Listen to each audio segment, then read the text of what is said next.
शुभ सकाळ।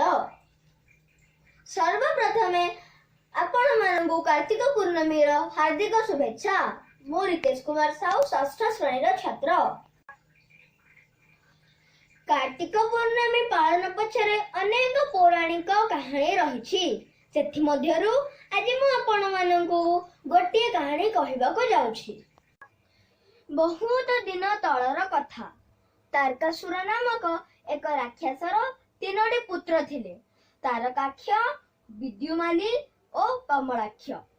जेतेबेले कार्तिकेय तारकासुरर वध करिदेले सेतेबेले तार पुत्र माने बहुत दुखित हेले और देवता मानंकु परास्त करिबा पई घोर तपस्या रे लीन होइगले।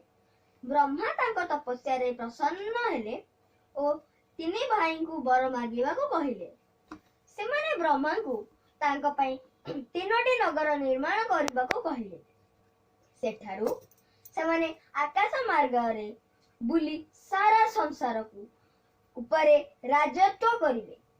1000 वर्ष परे जेबे सेमाने गोटिए जगार परस्पर को भेटिवे ओ तांकर तीनोटी नगर गोटिए रेखा रे थिबो। सेही समय जेउ देवता गोटिए तीर रे तांको मारि पारिवे सेतेबेले ही तांकर मृत्यु घटिबो। एहा सेमाने वरदान रे मागी नेले। ब्रह्मांग वरदान स्वरूप सोनार नगर तारकाक्षर, रूपार नगर कमलाक्षर और लुहार नगर विद्युमालीर निर्मित हेला।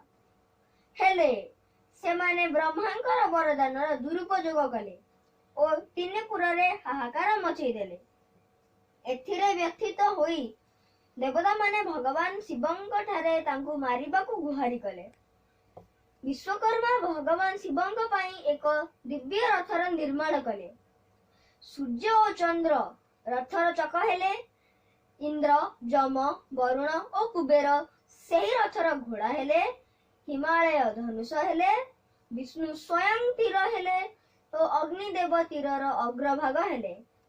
भगवान शिव जेतेबेले रथ उपरे बसी त्रिपुरासुरंकु वध करिबाकु बाहरिले सेतेबेले असुर मानक मध्य रे हाहाकार मचिगला। देवता और असुर मानक मध्य रे भयंकर युद्ध होला। जेमिति त्रिपुरा गोटे रेखा को आसिले ठीक सही समय रे भगवान शिव दिव्य बाण चले त्रिपुरा और तीन राक्षसंकर नाश करिदेले। समस्त भगवान शिवंकर जय जयकार करिबाकु लागिले। त्रिपुरासुरंकर आतंकर मुक्ति मिलिबा परे समस्त देवता माने प्रसन्न होई एही दिन दीपावली पालन करिथिले। तेणु कार्तिक पूर्णिमा को देव दीपावली बोली मध्य कुहा जाए। एही दिन नदी और पोखरी रे स्नान करी दीपदान करा जाए। धर्म मास कार्तिकर शेष दिन कार्तिक पूर्णमी। एही दिन उत्कलर परंपरा और ऐतिह्य को उज्जीवित करिबा पई बोईता बंदापना मध्य करा जाए। एहीपरि भाबरे कार्तिक पूर्णमीर अनेक आध्यात्मिक और पौराणिक महत्व रही। धर्मर मास कार्तिक भक्ति और श्रद्धार आमे श्री श्री जगन्नाथ चरण कमल रे निजको समर्पी दे एही पुण्य दिवसटी को अत्यंत आनंद उल्लास रे पालन करिबा एहा मोर कामना। शेषरे आपण मानंगु पुणी कार्तिक पूर्णिमार हार्दिक शुभेच्छा। धन्यवाद। आपण मानंगर दिन मंगलमय हेउ। रहुछि। नमस्कार।